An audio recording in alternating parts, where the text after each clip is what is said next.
ఇప్పుడైతే నేను ఎక్కడైతే వాటర్ కొంచెం లో లయింగ్ వచ్చిందో ఆ ఏరియాలో ఉన్నాము. సో ఇక్కడ జనాలు అయితే చాలా ఇబ్బంది పడుతున్నారు. కొంతమందికి ఆహార పొట్లాలు అందాయి, మరి కొంతమందికి ఆహార పొట్లాలు అందలేదు. సో చాలా మనిషి అయితే ఇబ్బంది పడుతున్నారు జనాలు. కొన్ని దగ్గర బోట్స్ వెళ్ళాయి, కొన్ని దగ్గర బోట్స్ వెళ్ళలేదు. సో అలా ఉంది పొజిషను.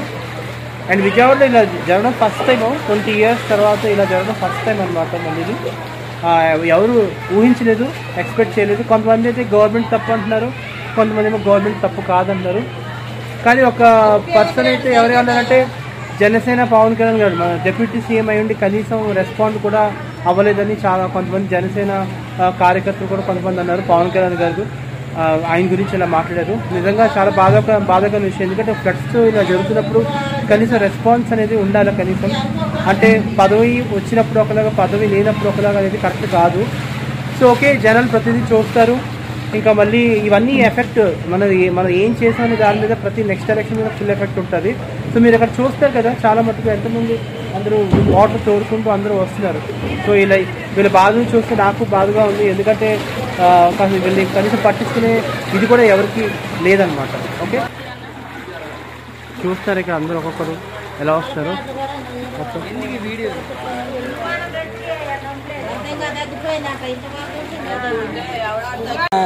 బాధ కలిగించే విషయం ఏంటంటే, యాజ్ ఎ పవన్ కళ్యాణ్ ఫ్యాన్గా నేను చాలా హర్ట్ అవుతున్నానండి. ఎందుకంటే రోజా అనే వ్యక్తి పవన్ కళ్యాణ్ నువ్వు ఎక్కడ అంటే అప్పుడు మీడియా దగ్గరికి వచ్చిన పవన్ కళ్యాణ్ రాలేదని కొంచెం బాధగా ఉంది. ఎందుకంటే అలాంటి వ్యక్తుల కోసం మేము ఆయన మా ఇన్స్పిరేషన్. అక్కడే ఉంది చూడమని. అమరావతి నాశనం అయిపోద్దని కారణం ఇది చేసిన చంద్రబాబు నాయుడు కారణం. అమరావతి మునిగిపోయి కంపెనీలు రాకుండా డెవలప్మెంట్ అవ్వకుండా ఇటు జనాభా పోతే పోయారు, నాశనం అయిపోయిన బాధ వీడికి అని చెప్పని ఇటు తోసిన ఇది 20 సంవత్సరాల నుంచి రాని అమరావతి లేబర్ ఇది కాదు. మైలవారం, కొండపల్లి, భవానీపురం, ఇంచిపేట ఇవన్నిటి యాడికి కారణం. ఆడవాళ్ళు అమరావతి కోసం మమ్మల్ని మడ్డగొడవడానికి, జనాలంతా ఇదవడానికి కోసం 20 సంవత్సరాల క్రితం సోనియా గాంధీ, రాజశేఖర రెడ్డి వచ్చి బంద్ చేశాడు. So hello friends, welcome to my channel. Friends, ఇప్పుడైతే మనం విజయవాడ దగ్గరకు వచ్చాం. మేము విజయవాడ దగ్గర ఇక్కడ ప్రకాశం బ్యారేజ్ దగ్గర ఉన్నాం.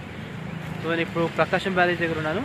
సో మీ అందరికీ తెలుసు, ఈ 2 daysలో ఏంటంటే వర్షాలు, కుండపోత వర్షం, విజయవాడలో కుండపోత వర్షం కురిసి మొత్తం చాలా ప్రాంతాలు ఏంటంటే కొంచెం మునిగిపోయి, మొత్తం చాలా ప్రాంతాలు అయితే అండర్ వాటర్లో అయితే ఉండిపోయినాయి మొత్తం ఏరియాస్ అని.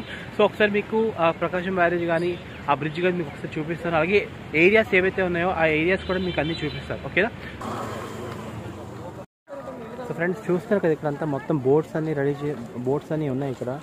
సో ఈ లోపల చూస్తే మొత్తం అంతా 4 అంటే మొన్నటి దాకా చాలా ఎక్కువ ఉండేది, ఇప్పుడంతా 4 feet వరకే ఉంది. ఇప్పుడు కదా అక్కడ వాటర్ నుంచి నడుచుకుంటూ అలా వస్తున్నారు.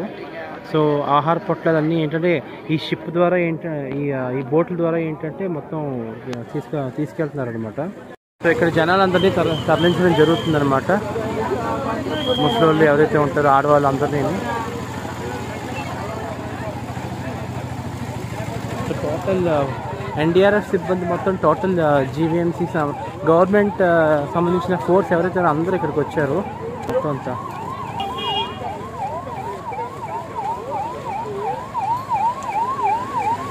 ఇదేమో లైఫ్ బోట్స్ అన్నమాట విజయవాడకి. సో ఫ్రెండ్స్, మీరు అక్కడ చూస్తున్నారు కదా, చాలామంది వృద్ధులు కానీ ఎవరైతే ఆడవాళ్ళు ఉన్నారో వాళ్ళందరూ వస్తున్నారు. సో చాలా దారుణంగా అయితే పొజిషన్ అయితే చాలా దారుణంగా ఉంది. ఇది సింగనగర్ కాలనీ అనమాట. సో ఇక్కడ చాలా వరస్ట్ పొజిషన్లో ఉంది మొత్తం అంతా. అండ్ ఈ బోట్స్ కూడా, లైఫ్ బోట్స్ కూడా వెళ్తున్నాయి, మీరు చూడొచ్చు ఇక్కడ.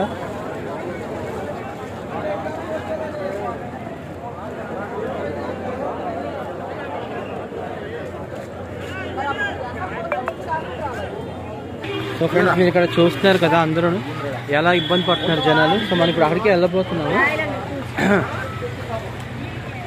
మొత్తం చాలా లోతైతే బాగా పడిపోయింది మొత్తం. మీరు ఇక్కడ చూడొచ్చు, మొత్తం క్లియర్గా చూడొచ్చు.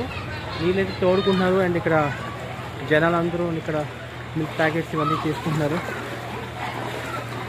మేము తీసుకున్నాం ఇప్పుడే. సో చూడండి, అబ్బో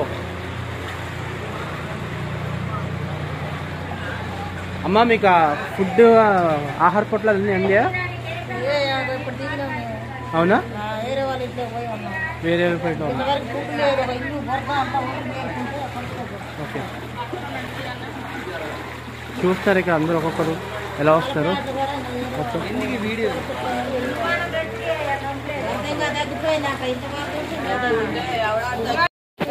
గురించి అక్కడ మాట్లాడలేదు, ఒక బట్టలు తెచ్చి లోపలేదు. ఓకే ఎలా ఉంది ఎన్డీఆర్ఎఫ్ సిబ్బంది ఎవరైతే ఉన్నారో సెంటర్ ఏది మాకు ఒక్కరు కూడా రాలేదు. మేము ఆడాలి, మా ఆయన లేడు, ఊరు వెళ్ళాడు, మాకు తెచ్చిచ్చేవాళ్ళు లేరు.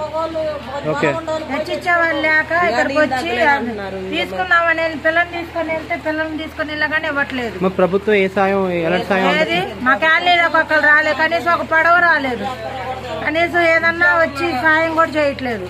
ఒక పులిహారం పట్లమే కానీ ఒక మంచినీళ్ళ పట్లమే కానీ ఇచ్చిన నాదులు లేరు. కానీ విజయవాడకి ఇలా రావడం చాలా అసలు మేము చూడలేదు, అనుకోలేదు, ఎక్స్పెక్ట్ చేస్తే అనుకోలేదు.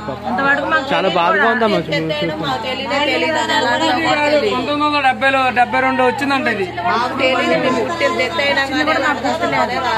ఇప్పుడు ఇలా రావటం అంటే మేము అసలు తీర్నించుకోలేకపోతున్నాం. మొత్తం మంచాలని బయటకు వచ్చేసాము. చిన్నపిల్లలు ఉన్నారు, చిన్నపిల్లలతో ఉన్నాం మేము. మా ఆయన లేడు. మన పరిస్థితి ప్రభుత్వం నుంచి ఎటువంటి సపోర్ట్ లేదంటారా మీరు? లేదండి, మా సపోర్ట్ ఉంటే మరి అయ్యో ఒకటి తెచ్చి ఇవ్వాలి కదా లోపలికి. ఏదో చిన్న పడవలని అవి పెట్టాను. అవును మాకైతే అన్ని వచ్చినాయి అన్న. వచ్చినాయా? ప్రభుత్వం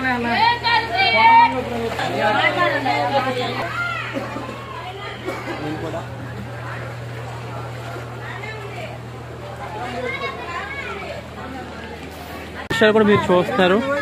2 days నుంచి వీళ్ళకి వాటర్ కూడా లేదు.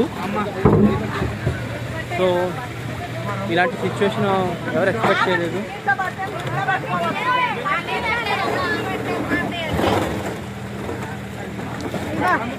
సో అందరూ చాలా వాటర్ స్కేర్సిటీ వల్ల ఏంటంటే డ్రింకింగ్ వాటర్ కూడా తాగునీరు కూడా లేకపోవడంతో చాలా ఇబ్బంది పడ్డారు జనం మాత్రం.